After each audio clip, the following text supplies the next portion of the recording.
This is Ethan Bond here with Tufts University after their 2-1 loss to Linfield in Game 1 of the 2024 NCAA Division III Softball World Series. First off, congrats for making it. Y'all played a great game. Here with Coach Lauren Epstein, Josie Steinberg, and Sophia DeCoco.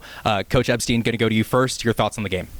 Yeah, I'm just incredibly proud of our group. I don't think that game ended the way that we wanted it to, obviously, but to come in and play such a prolific offense and such a great pitching staff and to just show our team and, the rest of the teams here that we can play at that level, I think is just super important. We played good defense. I think a couple more timely hits and maybe something goes a little bit different, but just incredibly proud of our group. All year long we've made it about us and the 9 of us and not who we're playing. And I think, in going into this week, there's a lot of hoopla and there's a lot of talk about seeding. And I just think our group played like they didn't care who we were playing against, just played our game, did our thing, and just incredibly proud of them for that. Josie, going to you next. It was a tight offensive game, but you got on base. You ended up scoring the 1 run on a wild pitch. What was your approach at the plate, and what were you trying to do on the base paths? Yeah, so I think that everyone on the team might have been a little bit nervous coming into that first round on the lineup. So when I got up the second time, I was just thinking, I got to get on base. We got to break this game open. We got to get a hit. We got to show this other team that we're here to play. So that's exactly what I did. I just looked for a pitch in my zone and tried to hit something up the middle. And we've always been a really contagious hitting team, so with the hits come to follow and eventually getting on 3, Kayla had a great long at-bat, took a ball in the dirt, and there was nothing that was stopping me from getting home on a wild pitch there. Sophia, going to you now. I mean, you pitched a gem. It was a tight game. Gave up 9 hits, but you weren't really letting them string them together. 2 runs, 1 of them earned, had a strikeout. What was your approach in the circle today? Yeah, I think taking it pitch by pitch, inning by inning, trusting my defense behind me and also my offense that we're going to make it happen. Really taking it slow and focusing on each and every pitch and trying to hit my corners. Yeah.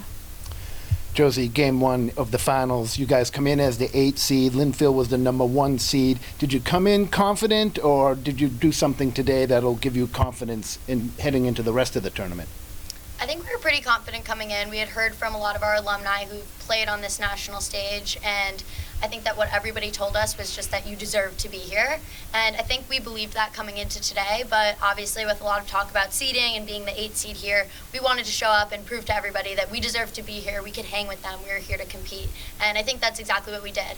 I don't think Linfield thought they were going to come roll over us, but we definitely came to show that we can hang with all of these teams here. And if we can put up that kind of fight against Linfield, who's a great team, then there's no limits to what we can do here this week.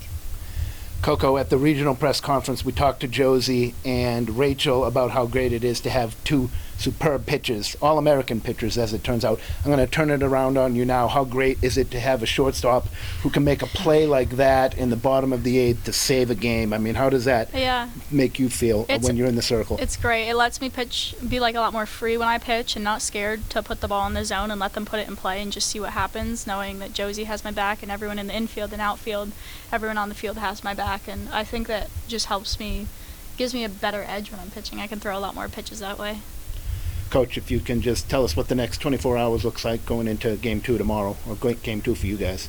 Yeah, I think there's 24 hours and the coaching staffs looks a little bit different. We're going to sit here and watch some games and figure out who we're playing, but I think the biggest thing for us at this point is just rest. I think we feel good. I think we had a great talk after that game, and our team is just really excited about what we just did and the fun that we just had. And again, obviously not the way that we wanted the game to go, but to be able to compete at that level like we just did, I think just gives us all the edge to go back to the hotel. I'm sure they'll watch what we call the Little Girls Us, and I'm sure they'll go back and watch the Big Girls, the Division I College World Series, and we'll eat some food and sit in the air conditioning and sleep and get ready for whatever tomorrow brings. But I just think, the energy is high. We're excited to be here. We're excited to play together. I think it was about us today and not necessarily who we were playing, and so we're just going to keep making it about us. Well, once again, congrats on getting here, and good luck in your next game. Thanks, guys.